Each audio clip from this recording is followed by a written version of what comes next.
The lights are back on after a late-night power outage hit much of Paducah.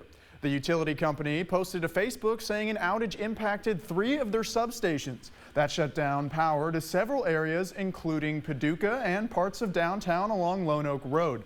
As for the reason, this doesn't appear to be a brownout related to the heat. The power company says Kentucky Utilities was working on one of their substations, which required a reset to restore power. Paducah City Mayor George Bray highlighting one of the city's most important but least understood industries, waterways. Bray says 4 of Paducah's 10 largest employers are river companies, providing high-paying jobs that can keep young workers in the area. People just don't have an understanding because they don't interface with the river industry. It's on the other side of the flood wall. So you got to walk through the flood wall and you got to look out there over the river to really see the amount of barge traffic that's actually going on here. Now to Illinois, where a Chicago apartment building was evacuated yesterday after severe weather. Literally left some without a roof over their head. Here's a closer look at the Mount Prospect apartment building where the roof is in pieces after severe thunderstorms. Once the roof was torn away, one resident says the pipes in the ceiling burst, sending water gushing into the lower floors. Some vehicles outside were crushed by debris and the building is now uninhabitable. Still, some residents are counting themselves lucky. Longhorn ticks aren't anything new. They've been discovered in 21 states, including Missouri, Tennessee, and even parts of Kentucky. But scientists have now discovered that this bug is carrying a nasty bug of its own that can prove deadly.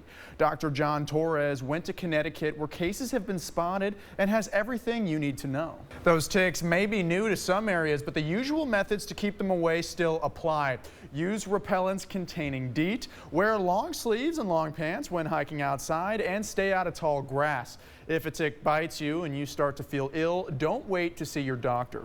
You're watching WPSD Local 6 Sunday. The Ukrainian President Volodymyr Zelensky will meet with U.S. President Donald Trump tomorrow in Washington, D.C. Their meeting will come just days after Trump and Russian President Vladimir Putin met in Anchorage, Alaska, in hopes of a breakthrough in Russia's war in Ukraine. Yesterday, Ukrainian President Volodymyr Zelensky posted on X that whatever deal is ultimately reached, it cannot just be a pause in Russia's invasion. He also called on greater sanctions on Russia until peace is achieved. Meanwhile, Ukrainians aren't happy with how Friday's summit in Alaska went with Vladimir Putin. Many wanted their country to be more involved with negotiations, while others were furious with the White House's treatment of Russia's president. All right, it's time for another check of the weather. We're in the middle of the hottest weekend in the summer with 3 more days of sizzling heat to deal with. Today will bring lots of sunshine and afternoon highs in the upper 90s. A heat advisory is in effect through Tuesday at 7 p.m. with afternoon heat index values from 105 to near 110. There may be a couple of tiny pop-up showers this afternoon, but most areas will stay dry for the next few days.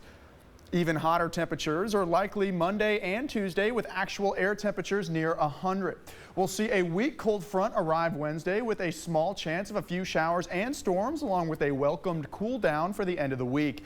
We'll be back in the upper 80s by Thursday and lower 90s again next weekend.